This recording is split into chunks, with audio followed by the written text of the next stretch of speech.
KaiJune. Hey guys, today we're covering Gamera for KaiJune.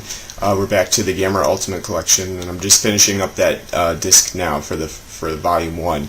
So today we're going to do Gamera versus Gyaos, which is a giant monster, sort of a bird-like, bat-like creature that comes out of an area where there's a volcano eruption and sort of begins to set up a home in a cave area where everybody can see his glowing bluish light. He causes a lot of problems around the area, mainly because of his laser beam, which he can shoot down basically anything that comes into contact with the area that he's living in. It's a yellow laser, it's a supersonic wave explained to us by the scientists of Gamera vs. Gyaos, so it can surgically cut through almost anything. So you'll see that when Gyaos shoots out his laser beam, planes are just cut in half. A car is literally cut in half with the one half left on the side of the road while the other half still drives. Even Gyaos is able to cut through some of Gamera's armor, especially in the first part of the film where he actually cuts into Gamera's arm. In this one, there's not a lot of kaiju carnage. We'll get that out of the way right now. Not a lot of buildings because the area that Gamera vs. Gyaos takes place in is not heavily populated. It's mostly a little village, so there's not really too many buildings for Gyaos to destroy. With that said, there are I counted about 8 to 10 buildings that were destroyed with one car, which is that car that I said was cut in half, one helicopter early in the film, which has actually got a bunch of people in it, which is sort of not realistic for the film, because the way that it's cut through the helicopter doesn't really show any of the violence that you would expect it to have, with people just falling out of the helicopter. But it is sort of a violent portion of Gamera that we don't normally see, which is lots of people being killed. We know that it happens and that people do die within these attacks, especially if they're in buildings, but generally the film doesn't really bring that up as much as it does just that Gamera knocked over a building or Gyaos shot through a building, and that was it. That was just the rubble. But in this one, with the helicopter, you do see that there are probably 15 people that are going to die and fall out of the air in that helicopter. So that's a little bit different for Gamera vs. Gyaos. There is 6 jets destroyed, all shot down in the same instance, with Gyaos' laser beam cuts them all in half, or cuts off their engine or their wings or whatever. And there are 4 trees knocked down that we see in the process of building stuff for Gyaos. So we do see all of that, and mostly all of that is scattered throughout the movie. You're not going to see, tons of buildings being knocked down all at once. It's more about the area that it's in, the film is set in, so you're not going to see a lot of carnage there. The main story for Gamera vs. Gyaos takes place around this mountain, Mount Futago, which has erupted.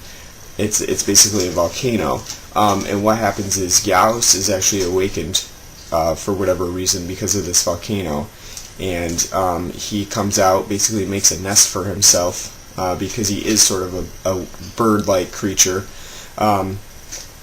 and basically just starts to wreak havoc at night, because he is a nocturnal animal. The other hand, Gamera is attracted to the volcano because he's always attracted to flames and heat. So he comes out, and they first get into a big fight, and Gyaos actually becomes the victor in this instance because of his laser beam cutting skills. He slices right through the hand of Gamera. He doesn't really get a chance to fight more than that, because Gamera is so overcome by the power of Gyaos' laser beam that he has to just kind of has to get out of there for right now. It's not a good showing for Gamera, but there's one little boy, Aichi, who is rooting for him. Just like in the first Gamera film, the boy is attracted to Gamera, and he believes in him that he can actually stop Gyaos from ruining everything. But then after that, Gamera kind of goes away for a long time. He goes back into the ocean, where he sits and tries to heal up his arm, which apparently he can regenerate sort of his arms or appendages, because in the ocean he's fine. After he sits in there for a little while, there's a little bit of blue blood that comes out of it, but other than that, he regenerates the arm, and he's back to go for another fight, round 2, at the end of the film. Before that, though, all of the other people in the film, the scientists, and some of the workers who are building a road through this village to Mount Futago, they're actually building an expressway, and the expressway workers are unable to build the expressway with Gyaos there. He just keeps ruining everything. So they have to get rid of him somehow. And though the villagers and the expressway workers have not really seen eye to eye, the villagers don't want the expressway to come through, while the workers are just trying to do their job. With Gyaos, it kind of brings them all together. There's an ecological aspect to this, to Gyaos and Gamera.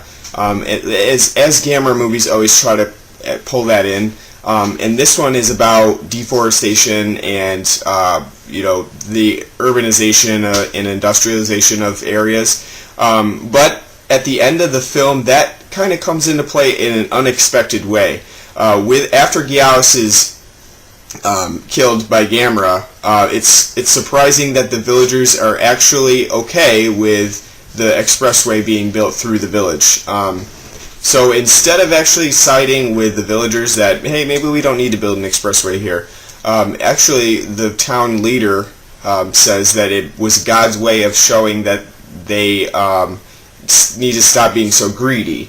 What they were trying to do was get the most money from the expressway workers to sell their land. So it's unexpected in that instance, and kind of a journey away from what normally happens in Gamera movies with the ecological themes and ideas that it normally has. The other thing that it does is we have a sort of forest fire set for Gamera to kind of attract him to the area so that he comes back to fight Gyaos. Probably another instance of not using your heads for the saving Earth there.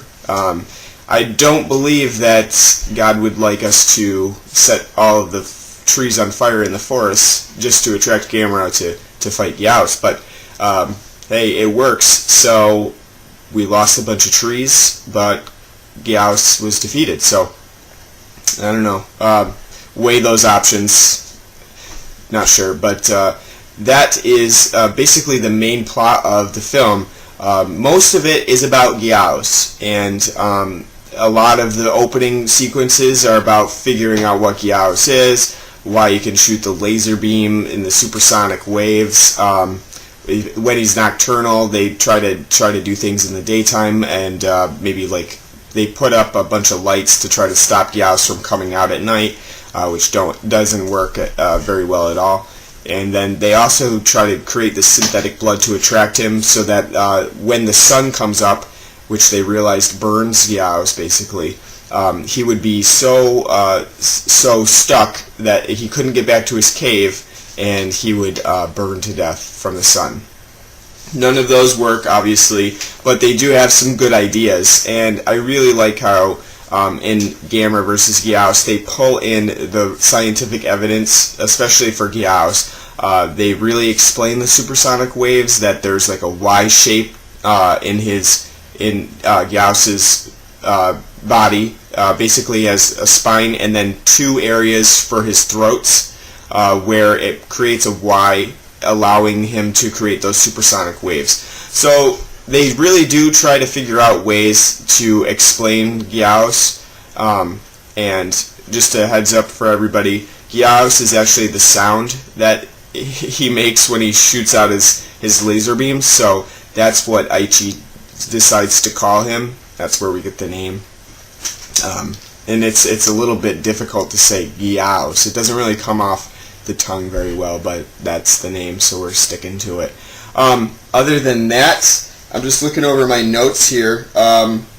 There's not much else to it, and I it's definitely an enjoyable film, more so because it is a shorter film at only about 88 minutes.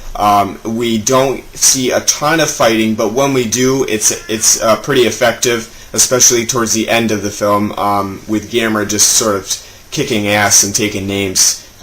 He basically just destroys Gyaos at that point, which is a pretty good thing to see. And there is a funny part where Gamera is dancing over laser beams, so definitely check that out at the end of the movie. Other than that, I'm closing out today Gamera vs. Gyaos as a good movie with a lot of scientific evidence to support whatever it throws at the audience. And I can't imagine you won't have any fun with it. Other than that, check out the Gamera Ultimate Collection Volumes 1 and 2 giveaway, which you could win this film, along with the others that I've already covered and 5 more that I haven't yet. So you could win those, and all you got to do is enter the newsletter giveaway, which is sign up for MailChimp with your email and your name, and you're good to go. You will be entered at the end of KaiJune to win the set. So get in on that, bitches. See you later.